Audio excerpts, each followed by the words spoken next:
It's time for the most exciting time of the year. Woo!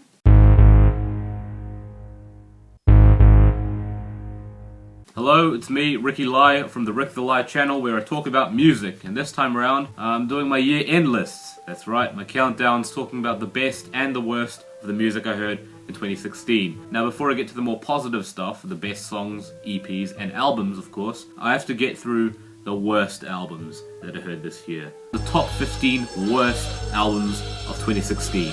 I know that some of my choices may rile people up because, you know, they're not the most agreeable out there, but you could probably cope. I promise you'll get through it. I promise you'll get through it. Don't let me down. Don't let me down, down.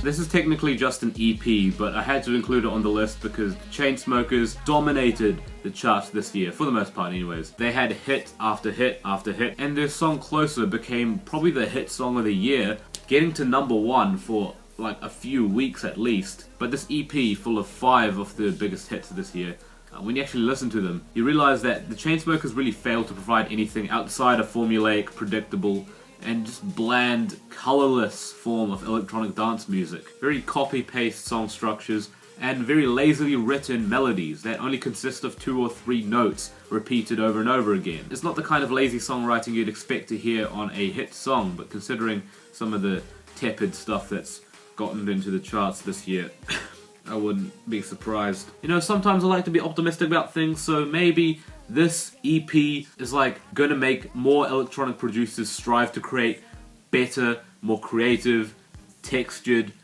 at least more interesting and unique electronic dance music than what's being offered here by the Chainsmokers, because this is just such a snoozer. Dropped out of school, now we done rich. This sound like some 4301 shit. Yo Drake, your If You're Reading This It's Too Late mixtape last year really provided the bold, brash and confident personality we've needed from you in ages. Not to mention you've released one of the biggest hit singles of last year, Hotline Bling. And now that you've revived your hip-hop style with a very refreshing personality and attitude, your upcoming commercial release titled Views from the Six is now one of the most anticipated projects of 2016. Mind if you lived up to the hype by any chance? Yeah, I'm not really feeling it, to be honest. I just don't think I can put that much enthusiasm into my music this time around. And just to show how much I cut down on the hype, I'm going to snip off the end of the title that says From the Six and just make the title of the album Views. And what my astounding lack of enthusiasm on this album will produce is probably my most boring commercial release yet, which is a huge achievement considering what I've managed to release in the past.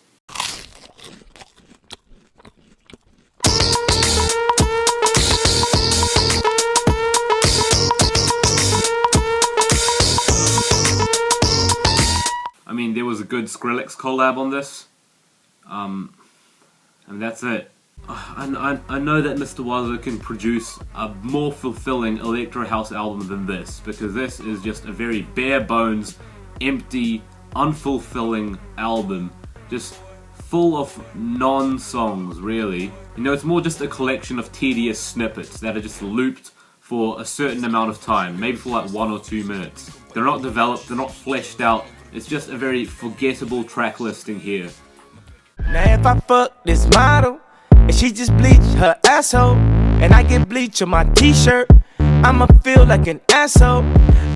Oh, this is not gonna please a lot of people. I get the gimmick behind the album. It was meant to be an unfinished album. It's supposed to be just Kanye dropping bits of his mind and thoughts just all over the place. And as such, some bits are campy, some bits are sloppy, some bits are just very muddy. But the way he went about it on this album is just completely unnecessarily cluttered. Like, even for an unfinished album. There was an album that did the unfinished gimmick this year, and it managed to be cohesive and coherent in its own right, and that was Kendrick Lamar's Untitled Unmastered. Now, when Kanye West decided to do it on The Life of Pablo, it was just an absolute mess. Everything's so jumbled, the production was muddy, as if you were listening through several layers of glad rap. Although Kanye does put out a decent track like Real Friends or No More Parties in LA every now and then, most of the tracks here just feel like massive unexplained filler, unnecessary filler like the Silver Surfer intermission or Low Lights, which is just a couple minutes of a woman talking with no like progression on that track. Then you have just completely asinine songs like Father Stretch My Hands Part 1 with a decent drop and a decent hook. But like, let's not forget about that infamous bleached asshole line that's like now some sort of running gag. A horrendous freestyle, a long-winded track called 30 Hours that started off with a decent beat, but then had this minute of like sheer emptiness and nothing going on, and just making you feel like there was going to be something happening towards the end of that track, but then it turns out nothing actually happened at the end of the track. You know, it was such an unfinished album that felt so rushed that Kanye had to release an update patch every now and then to make this album a little less incomplete, and I'm not sure if that's like an intentional like artsy kind of move there, but it's just, I just don't understand it, because the actual product itself still hasn't improved that much, really. It's just an absolute slop of an album, even more of a slop than Yeezus. I can get you so right. I just need an invite. I know these guys are supposed to be wild. I know they're supposed to have carefree pop rap. I know they were topping the charts with Black Beatles. I know that since they were releasing songs like No Flex Zone and No Type, they're not really expected to have lyrical gems in their songs. And I know that since trap rap is huge right now, this album kind of slides into that genre easily, into the mainstream where loads of crowds and fans are able to back it up with a lot of hype. But how many excuses are we going to give before we can no longer justify how badly written some of these tracks are? Genuinely bad lyricism, such as big diamonds on my mouth when I burp, these hoes I fuck be dying, got Chinese women like Shanghai, bitch shake that ass like I'm too short, and that bitch spending cash like it's a new sport, I'm in the bitch blowing gas like it's a new sport, ball so hard that I need 2 quarts, she a die hard fan of that dick, she want to pick, and of course the line that says 2 girls, I'm coming on both of them. Wow, there's like no dignity at all to these lyrics. Even for party rap, this is a new low. I'm a cool girl, I'm a cool girl. Ice cold, I roll my eyes. Tove seemed to be trying to shoot for a raunchy, sexy, pop star image. I mean, let's not kid ourselves. When you're flat out masturbating in one of your music videos, it's kind of hard not to claim that status. And of course, naming her album Ladywood, trying to reclaim the lady boner and such, I guess she has reached that status, or is probably still trying to, considering the album actually consists of very unsexy, bland, bad pop music. Tove has made decent pop music in the past, just stuff with a lot more punch to them. It's just a really tepid release from Tove. It's not even just a sophomore slump, it's a sophomore drop into a black hole that's devoid of all personality and unique traits that will make it somewhat interesting. I can't excuse a track like Cool Girl. I'm a cool girl, I'm a cool girl. Mostly okay, but I'm bleeding profusely. Mostly okay, but only on Tuesdays. The 6 other days I'm pacing the ring. I like noisy music, I like noise pop, I like noise rock, and I also like when songs try to be a bit more adventurous and ambitious, try to have different sections to that song. But Sleigh Bells managed to cock it right up with their newest album, Jessica Rabbit. Now, most of the songs in Jessica Rabbit, in fact, I guess all of them really, are like the equivalent of musical car crashes. They take different sounding pieces of a song, some might sound decent, like maybe a hook, take those different pieces of a track and clash them together, some even playing over the top of one another, and making no effort to help them transition into one another seamlessly, some sounding like the album is just skipping between songs randomly, unexpectedly. My entire experience with this album just consisted of me feeling like I needed to suddenly clean out my ears with cotton buds because all that sonic debris was left behind thanks to the messy and sloppy mixing / production on this album.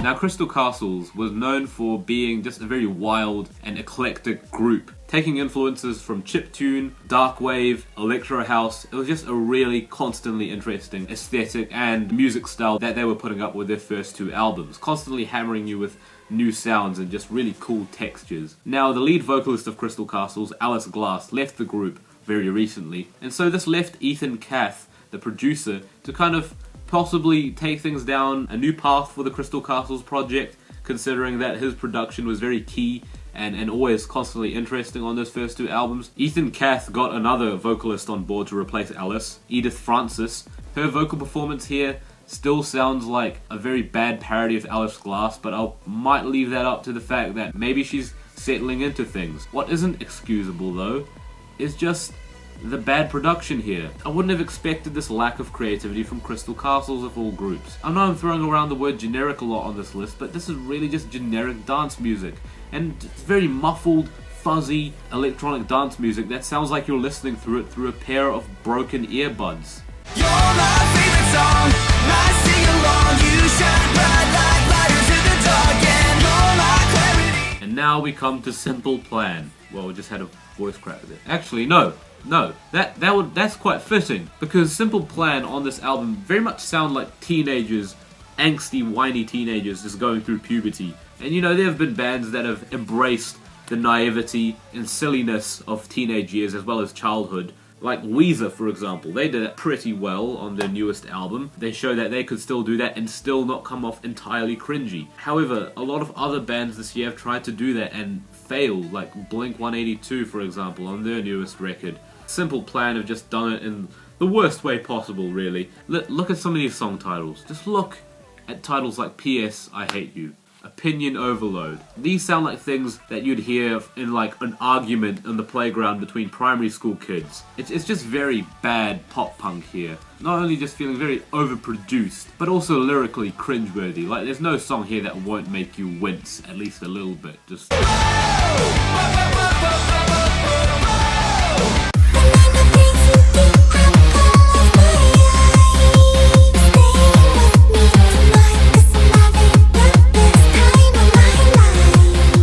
yeah, even with all the hype that South African rave rap duo Antwoord tried to build up for this album, this was just a really, really bad album. It was an album where the skits were more interesting than the music. Let me repeat that again.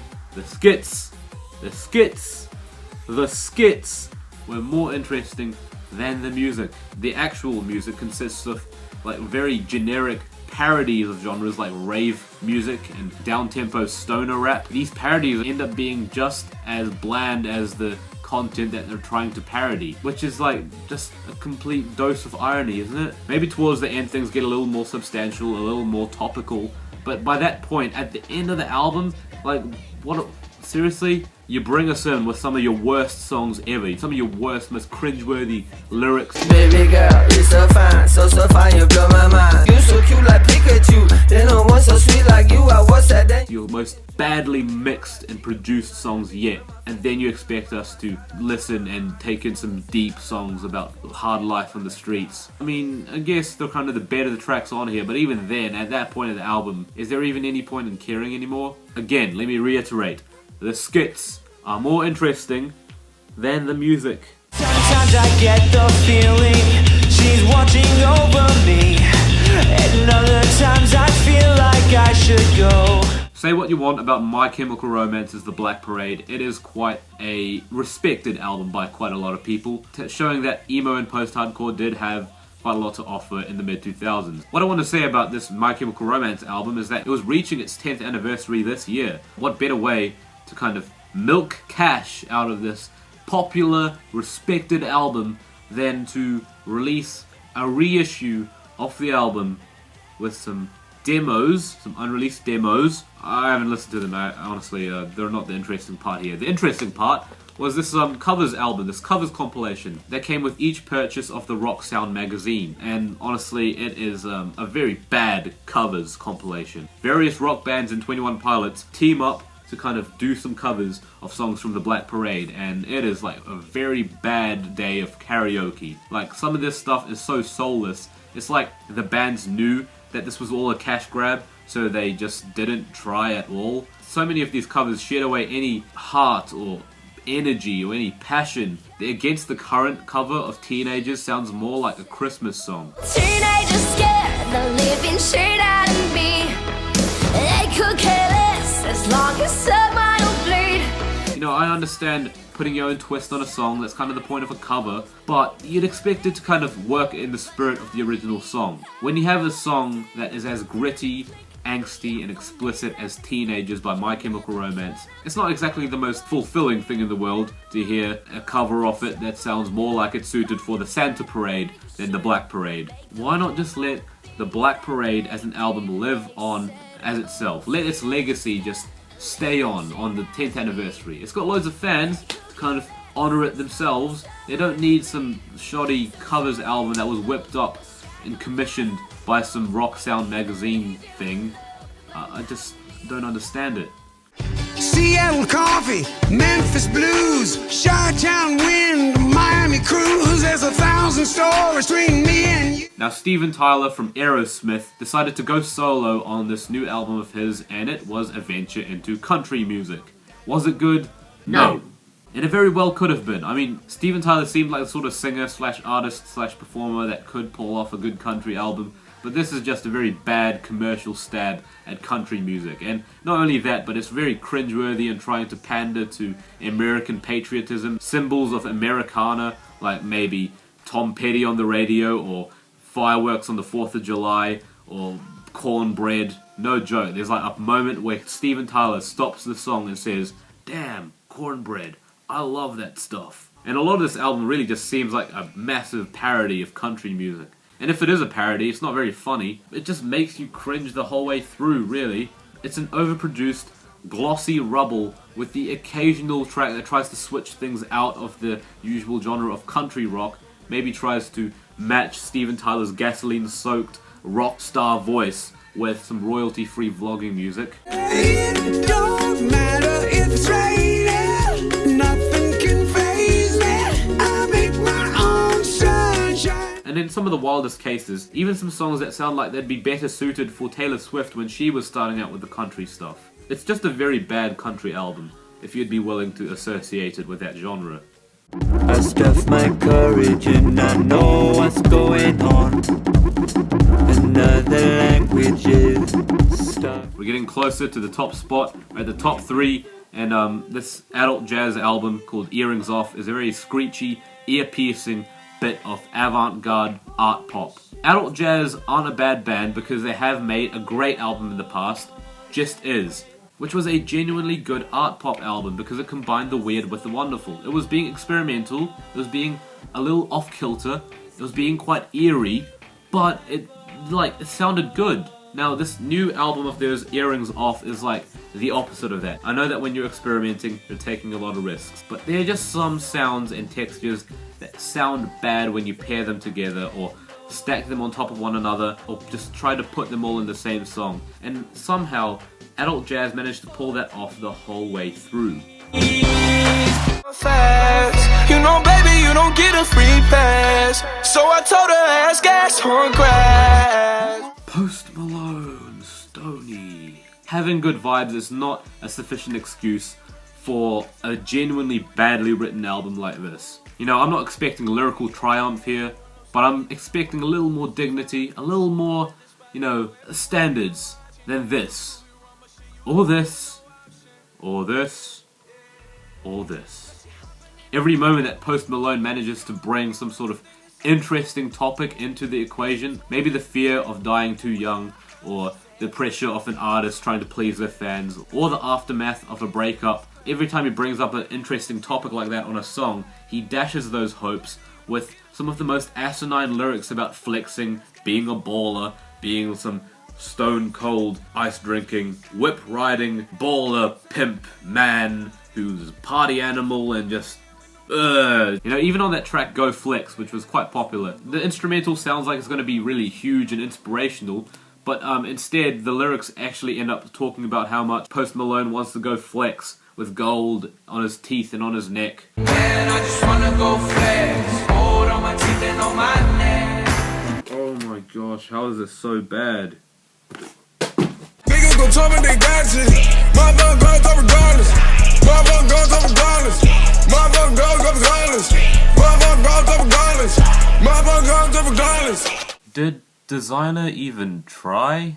I'm no fan of Future. I don't really think his use of autotune is all that appealing to me, but at least that's an idiosyncratic use of autotune. Like, that's his style, right? When you hear that rapid flow and the use of autotune on his voice, I think, oh, that sounds like Future. But then Desiigner came along and he was like, yo, I like that style. I'm gonna copy paste it onto every track on my new mixtape. And then this mixtape was just so rushed, it's so tedious, it's so fragmented. No track on here is like memorable or fulfilling. It's like a huge collection of tracks that sound extremely unfinished. And of course there are Future rip-offs as well, but that's just a given.